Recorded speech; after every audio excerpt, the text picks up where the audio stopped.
everybody, this is Goku, and I'm bringing you guys the next part of what if Goku married Bulma.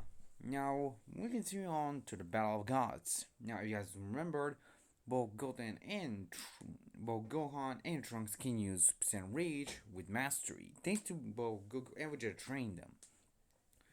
Since both Goku and Vegeta were much more powerful, they also would have grown stronger. Now, if you're wondering, would they have to learn about the percent God ritual through the Dragon Balls, I'm most likely to say that they would have learned it, but since they don't have enough Saiyans, most likely they cannot do it. So yeah. Now, because of their power being incredibly high, most likely they will actually provide a better challenge for Beerus when he wakes up. When Beerus actually wakes up, he's able to actually sense a glimpse of their energy when they actually train. When Beerus actually fights Goku when he's on Earth, he actually is kind of more satisfied than he would have been in the original because Goku is much stronger, has a much more higher base, and Super Saiyan 4 and Kaioken as well. Goku can actually provide a much more better fight to Beerus than the original, able to actually put up a better match than even his god counterpart. With this, Goku is most likely able to actually satisfy Beerus even though he's not a Super Saiyan god. The battle most likely would have gone for hours since Goku has mastered all his transformation, so he cannot actually run out of ki if he wanted to. With this Goku most likely be incredibly powerful, but this Goku fears that maybe Beerus will not be satisfied enough. He decides to use something that he's actually been trying to do that for the years before Beerus actually arrived. So Goku will transform into Super Saiyan Rage while also sacking his Mystic form.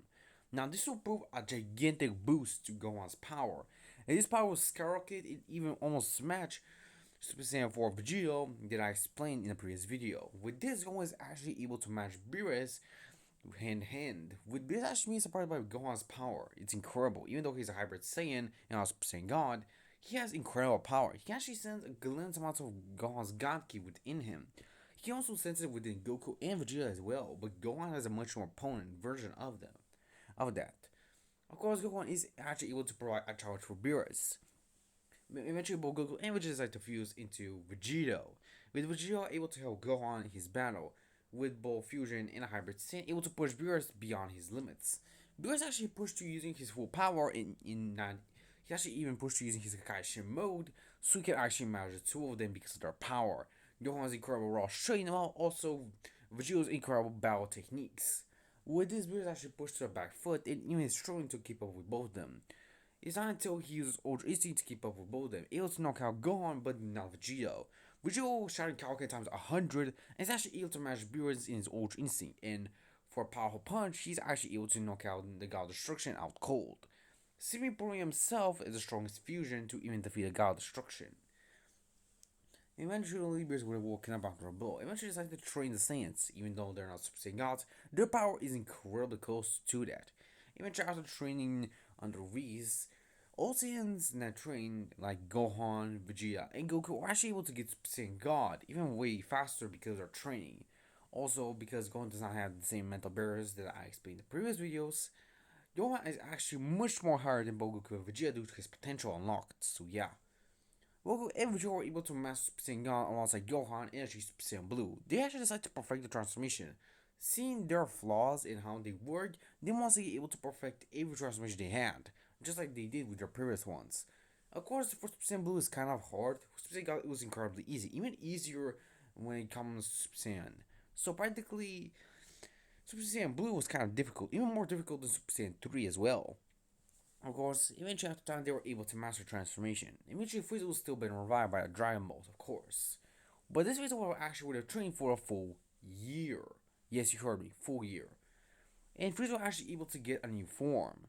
Eventually he was able to show his new form to both and Vegeta when they actually decided to fight. With Frieza showing his platinum form. With his platinum form, he's actually able to actually face both of them.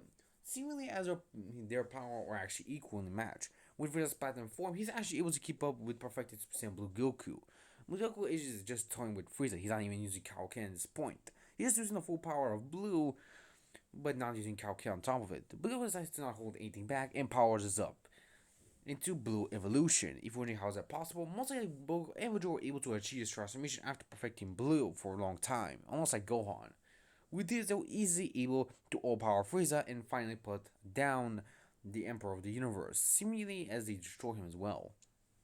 Eventually, if you guys are wondering, for the 6 vs 7 tournament, most likely it would go the same as the original, except that you could say that they kind of have much more easier time. Now for Goku Black's arc, most likely it goes the original. But if you guys are wondering, there's no future Trunks because the future timeline does not exist. So most likely that this Goku Black most likely would steal Goku's body from another timeline, not this timeline. So yeah, Goku Black will appear, and of course he will try to fight Goku. But since he doesn't have Zamasu with him, because he actually never thought of that idea before, he also will be bodied, but of course with his adaptability that we actually saw in the manga, alongside the anime, Goku was able to choose Rose as he fights Goku, with his power growing, but also his ki running out. Mike is able to slightly keep up with Goku, even though he has not perfected Rose. His body is much more powerful, which actually is able to push Black to using Super Saiyan Rose too. With his power actually able to match Goku in his perfected Super Saiyan Blue, if not even overpower him. Goku said that he has had enough, powers up Super Saiyan Blue evolution and finishes Black. If you're wondering, why does Goku kill his opponents? Wasn't he always spur them? Well, most likely Goku would have learned this lesson from Bulma that sometimes you cannot spur your opponents if they're too evil. So that's why Goku decided to do it. Now, if you guys are wondering for a tournament of power, most likely the entire Universe 7 team is stacked. And I mean stacked as wow. Goku has not stopped training with Whis, which means that he actually has a much more grasp on Ultra Instinct. He can use Ultra Instinct Augment as much as he wants, and anytime he wants. So Alpha Vegeta is able to learn the Kakashi mode. He's not able to learn the Ultra Ego just yet, but he's actually getting closer to that level. Eventually, they both were able to both master their forms, with Goku able to go into Master Ultra Instinct, and Vegeta is finally able to access Ultra Ego, with eventually both of them were easily able to defeat their opponents like Toppo and Jiren. Now, if one Jiren is much stronger, but Goku is even much stronger. For the More arc, most likely that More will not have been that much of a challenge for Goku or Vegeta, partly because they have their Ultra forms way earlier on. They were most likely able to defeat Moro incredibly easily, with not even struggling at all.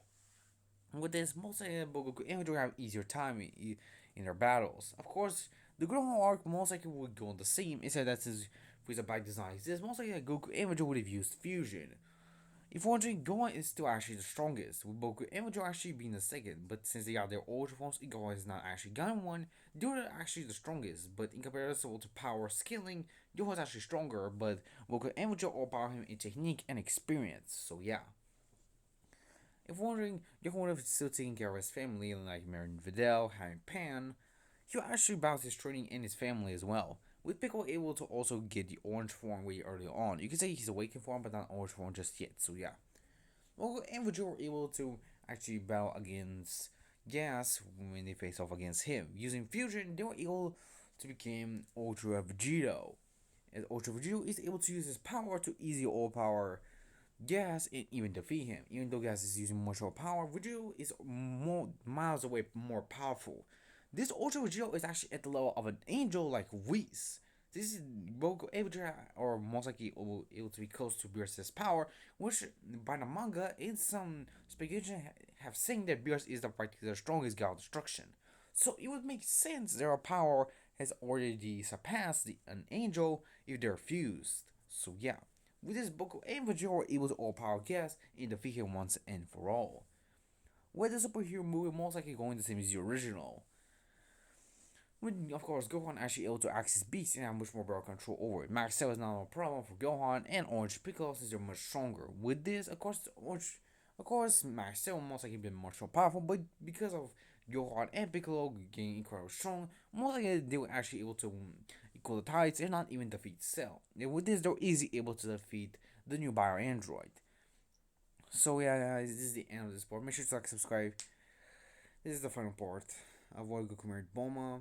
Yeah, I know I kind of only did 3 parts. This is the final part, but I actually didn't know what to put anyway. It's kind of hard when you think about it because Goku practically became incredibly OP because of practically Bulma allowing him. So, if you think about it, if that actually happened in a canon timeline, most likely Goku will actually be the strongest thing in existence. You could say that. Well, yeah. But if you're wondering when I'm gonna put Goku into power scaling of all my what ifs, I'm also gonna say his power is incredibly close to Ultimate Goku, to Mythical Goku, who's actually got the Mystic form. He's close to that level, but not that much close. Now where I put him, I'm gonna say that I almost would have put him around the same level as where Goku got Gohan's potential.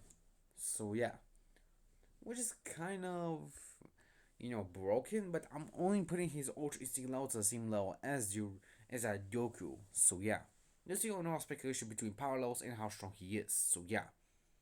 So guys, this is the end of this part. Make sure to like, subscribe, check out my channel. I'm Goku, your host. See you next time.